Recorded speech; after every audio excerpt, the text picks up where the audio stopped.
Michael and myself are at Goblin Works Garage at a secret location.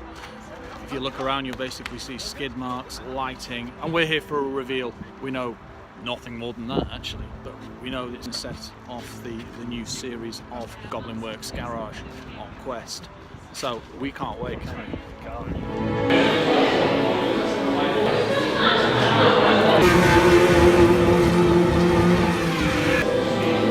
Now, we've been watching what you've been doing for, the last series, but this has really piqued our interest. We've been trying to work out what it is, and you can kind of tell, you can see slight bits, and I'm like, is it that? And then you think, no, that bit looks different. So I'm just trying to see what made you choose this particular car.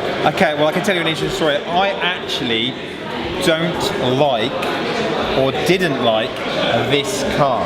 So this is a car, in my youth, I always associated, and this is only going to give you clues because I'm not going to tell you what it is, but I associated with either bad people of the night, drug dealers, bad people of the night, or estate agents, right?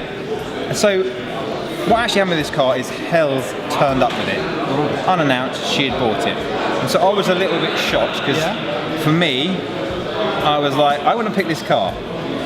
So I was concerned about the project. The one thing that I did love when Hells got this car is it had already had the beginning part of an engine transplant done to it. So now that would give us a clue, I can tell you that. Yeah, so it already had that started but not finished. Yeah. So that then is concern for me because you don't know how it's been done and how things. And whenever I do, as it were. Yeah, when I do a transplant, I like to start with a running vehicle. Yeah. You can listen to it, you know the state of it, and you work from there. So having a whole project, but it was from a friend of hers. She assured me all was good. Yeah. So for me, that was a positive anyway on the thing. But I was still concerned about. Then Hells also had a real clear ambition, and that for me, on paper, well, not a challenge for you to actually. Well, it was a bit out there. I'm gonna be honest, a bit out there, and the car has got some interesting looking shapes to it. Yes. And so I was concerned because for me, this car is an all or nothing, a perfect Marmite car. You're going to love it or you're going to hate it because it's gone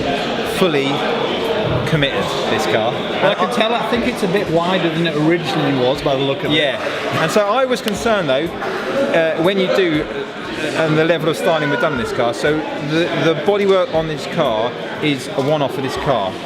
We've not got something and put it on there. No. We have sculpted this. This is our style car.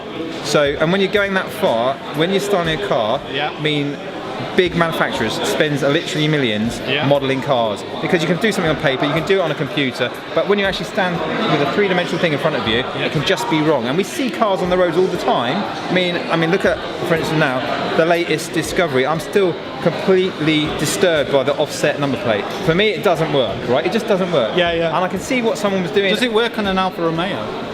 Sometimes it does. Yeah, exactly. So when you're taking on something this big, and I'm positive, it doesn't work for me, but I'm positive, in the drawing board somewhere, it worked for someone. Yeah.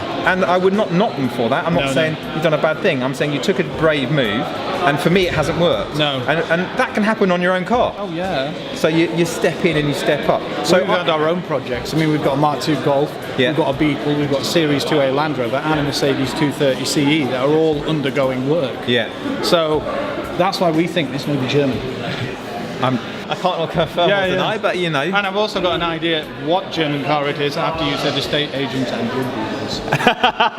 There you go. Yeah, there you go. Because I'm of that age that I recognise. Yeah, exactly. So for me, that's an interesting car. Yeah. But what doing this project has completely changed my view of the car because that's a good thing. Yeah, a really good thing. And Hell said to me earlier, that's what's really pleased about it because I wasn't sure and I was worried. But you know what? When you're doing something custom like that, I think that's healthy. It's healthy to have fear. It's also healthy, I honestly believe, for people to dislike a car like this because I think if you're not building something that challenges the Marmite car.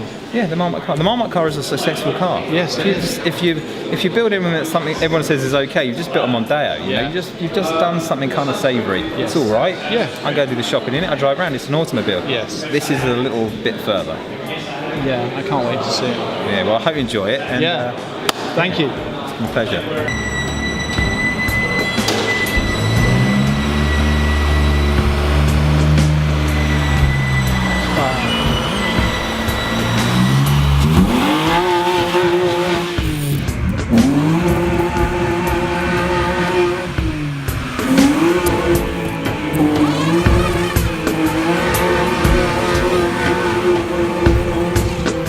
Thank you.